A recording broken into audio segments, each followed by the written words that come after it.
Well, thank you, Mr. Chairman, and I don't know to whom the previous comments were directed, but it will change the start of my remarks at least. I think it's demonstrated that those transgender youth or those gender confused youth, that when we come alongside them and encourage that confusion or reinforce that confusion or deceive their parents about that confusion, we solidify the emotional strains, the psychological strain, and the problems that happen as a result of that. Why don't we follow the God-created science of two genders? Why don't we help a child who is confused about their gender work through that? Study after study shows that most of them will find their way back appropriately if we just support them in the right way in that confusion, instead of trying to help them to be more confused about how God created them. God makes no mistakes. And it's really a travesty that we would try to politicize children in this way, and that we would have school systems come alongside and support these children in their confusion and deceive the parents about that confusion. And we would also have entertainment companies, politicians, and all the rest try to do that, instead of teaching the children the truth. Instead of teaching them the truth and teaching them the God-created design of two genders, which we all know to be true, we get into instead harming these children by supporting them in this confusion in a negative way, quite frankly. Mr. Secretary, who do you think, changing gears, should be permitted to illegally enter our country? Who do you think should be permitted to illegally enter our country? Well, you're talking about violating the law if you're saying it's illegal. Why would we permit anyone to violate the law? I agree with that. We're certainly doing that to the tune of 2 million last year. We're helping those illegally enter our country to the tune of 2.2 million last year. So you don't think anyone should be allowed to enter our country illegally? Well, you've mischaracterized what's happening, because we have laws, and so long it would be great if we would actually enforce and follow the laws that we have. That is correct. Do you think anyone should be turned away who tries to enter our country illegally? Anyone who doesn't have the authorization to be in this country does not have the right to stay. If you had your way, how many illegals would you allow into our country?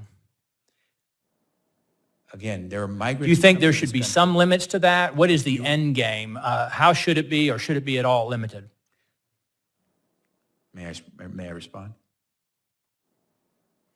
This budget, the president's budget, the fiscal year budget, the 23 budget he's proposed, includes a $150 million cut for immigration customs enforcement, provides $4 billion, however, to reward Central American countries that are flooding the U.S. with illegal immigrants.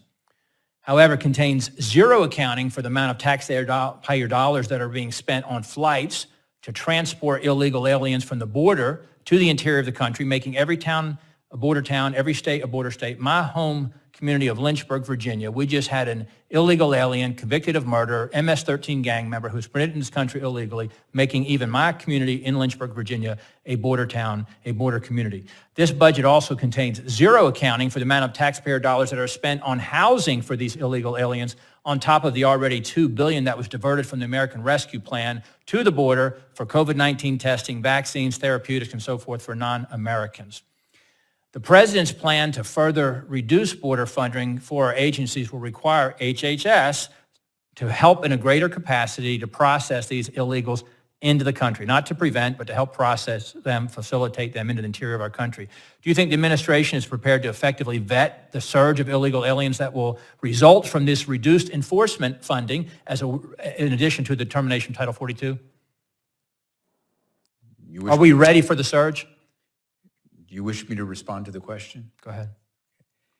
We are doing everything we can to make sure that we deal with any migrant child who's unaccompanied that comes into our custody from DHS. We're prepared to go from 7,000 a day to 18,000 a day.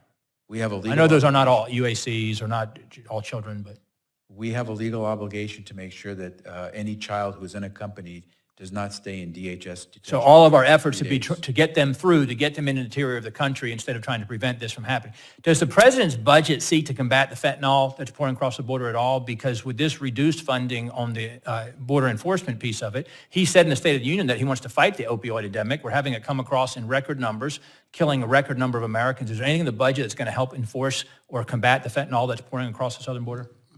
I hope you're not implying that our Border Patrol and Customs enforcement agents aren't doing their job at the border. I am absolutely declaring that we are not letting Border Patrol do their Gentleman's job. time is- Absolutely, we're not letting Border Patrol do their job. Absolutely. Gentleman's time has expired. You may respond if you want. I disagree with further? them. They're working hours long in, trying to do their work. It's unfair to criticize them for the work that they're doing and say that they're not doing enough.